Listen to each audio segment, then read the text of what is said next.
E se a empresa de inteligência artificial mais famosa do mundo tivesse um modelo de negócio que lembra um Ponzi Scheme, e ninguém estivesse falando disso com calma? Eu sou o Paulo, e aqui no canal a gente destrincha crimes financeiros, fraudes, golpes e esquemas tipo pirâmide em clima de true crime, quase como um documentário. Se você veio do vídeo anterior, Banco Secreto, Ponzi Scheme revelado, caso real, hoje a gente vai pegar tudo o que você aprendeu lá e aplicar numa gigante de tecnologia, a OpenAI. Já se inscreve e ativa o sininho, porque essa é a parte 17 de 20 da série, e as conexões entre os episódios vão ficando cada vez mais pesadas. Antes de qualquer coisa, deixa eu deixar uma coisa cristalina. A gente não está acusando a OpenAI de crime, nem dizendo que existe uma fraude comprovada acontecendo. O que existe hoje é um debate. Alguns analistas e investidores começaram a usar a expressão em inglês Ponzi Scheme de forma metafórica para criticar certos modelos de negócio de Big Tech, e a OpenAI virou o alvo dessa comparação. A pergunta que importa é: isso faz algum sentido à luz dos fatos ou é só exagero misturado com o medo de bolha de tecnologia? Para responder, você primeiro precisa entender exatamente o que é um esquema Ponzi de verdade, com nome, sobrenome e gente presa. Lembra do Charles Ponzi, o cara que deu nome ao esquema Ponzi?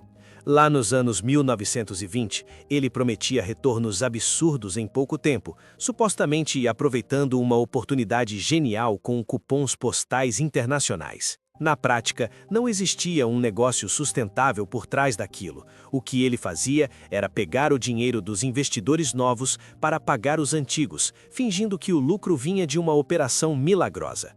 Isso é o coração de um esquema Ponzi. Você não está sendo remunerado por um lucro real, mas pelo fluxo constante de dinheiro fresco entrando. Quando esse fluxo desacelera, o castelo desaba. Décadas depois, a história se repetiu em escala muito maior com Bernard Madoff, que enganou gente rica, fundos de investimento e instituições durante anos com retornos estáveis e seguros, até que a matemática parou de fechar e tudo veio abaixo. E mais recentemente, você viu isso se multiplicar em vários golpes ligados a cripto, projetos prometendo rendimentos garantidos, robôs mágicos de negociação, plataformas que sumiram do mapa levando todo o dinheiro. Repara como o padrão é sempre o mesmo: promessa de ganho acima do normal, sensação de segurança, pouca transparência e, por trás, o velho truque de usar o dinheiro novo para mascarar o buraco do antigo. Se você assistiu ao Banco Secreto Ponzi Scheme revelado, caso real, já tem esse radar treinado. Guarda essa lista mental, porque daqui a pouco a gente vai comparar ponto a ponto com a OpenAI.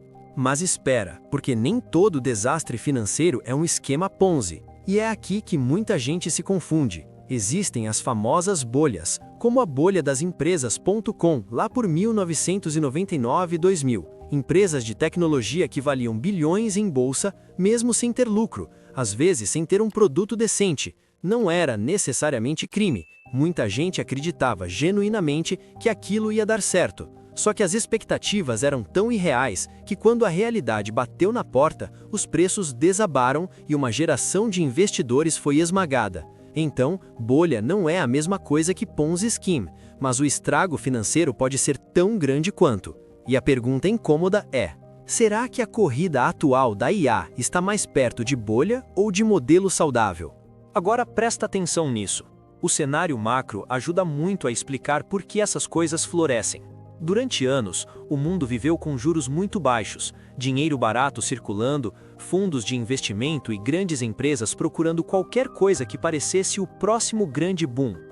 Economistas e comentaristas como Peter Schiff, James Turk, Edward Griffin, Mike Maloney, Jim Puplava, Adam Ferguson e o documentarista Tim Del Mastro batem nessa tecla há anos.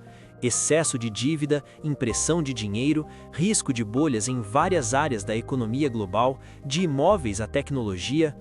Em um ambiente assim, qualquer narrativa de "isso vai mudar tudo" vira imã de capital.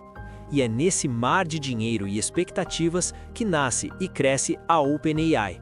A OpenAI foi fundada em 2015 como uma organização sem fins lucrativos, com o discurso quase filantrópico: pesquisar a inteligência artificial para o bem da humanidade. Depois, em 2019, ela cria um braço de lucro limitado, o tal modelo Capped Profit, permitindo que investidores ganhem dinheiro até um certo teto. De lá para cá, vieram marcos importantes, GPT-3, depois o lançamento do ChatGPT em 2022, que explodiu em popularidade, chegando a milhões de usuários em poucos meses. Grandes empresas de tecnologia entraram pesado com parcerias e investimentos de vários bilhões de dólares, e reportagens falam em compromissos de capital na casa das dezenas de bilhões. Parece um conto de sucesso, certo? Só que treinar modelos gigantes de IA custa uma fortuna. Data centers, chips caríssimos, energia absurda, equipe de pesquisa de elite, tudo queimando caixa numa velocidade assustadora. E é justamente aí que entra a crítica. Uma parte considerável da receita da OpenAI ainda vem de assinaturas de produtos como o acesso pago à API e planos premium, mas muita gente questiona se isso já é suficiente para equilibrar o que ela gasta. A empresa ainda é, na prática, altamente dependente de rodadas de investimento e acordos estratégicos para bancar o crescimento. Um nome que ganhou destaque nesse debate é o do cientista da computação David Magerman, ex-Renaissance Technologies, um dos fundos quantitativos mais respeitados do mundo. Em um podcast, ele chegou a dizer que a OpenAI não é um negócio funcionando de verdade e que o modelo de negócios é tão claramente um esquema Ponzi no sentido de precisar de capital novo o tempo todo. Pesado. Mas será que essa comparação encaixa mesmo na definição técnica que você já aprendeu? Vamos confrontar as duas coisas. Primeiro, em um esquema Ponzi clássico como o de Charles Ponzi ou Madoff, existe uma promessa direta de retorno financeiro alto e muitas vezes garantido. A OpenAI não sai por aí oferecendo 20% ao mês para você investir nela. Ela vende produtos e serviços de IA para empresas e consumidores, não um título de investimento para o público em geral. Segundo, no Ponzi verdadeiro, quase não existe atividade econômica real, o dinheiro gira entre contas para manter a ilusão. No caso da OpenAI, você pode até criticar a utilidade ou maturidade da tecnologia, mas existe um produto concreto, modelos de linguagem, APIs, ferramentas usadas por desenvolvedores, empresas, criadores de conteúdo. Repara nisso, o cliente da OpenAI recebe um serviço palpável, não um extrato bancário inventado. Terceiro ponto. No esquema Ponzi, os retornos dos antigos são literalmente pagos com a entrada de novos, fora qualquer lógica de lucro operacional. Na OpenAI, o que acontece é algo comum em startups intensivas em capital. A empresa queima dinheiro hoje apostando em lucros futuros, usando aportes de investidores e fluxo de caixa dos clientes. Isso pode ser financeiramente arriscado, pode desandar feio se as receitas não crescerem como esperado, mas não é automaticamente fraude. Quarto, a opacidade. Esquemas Ponzi dependem de mentiras claras, balanços falsificados, auditorias enganadas.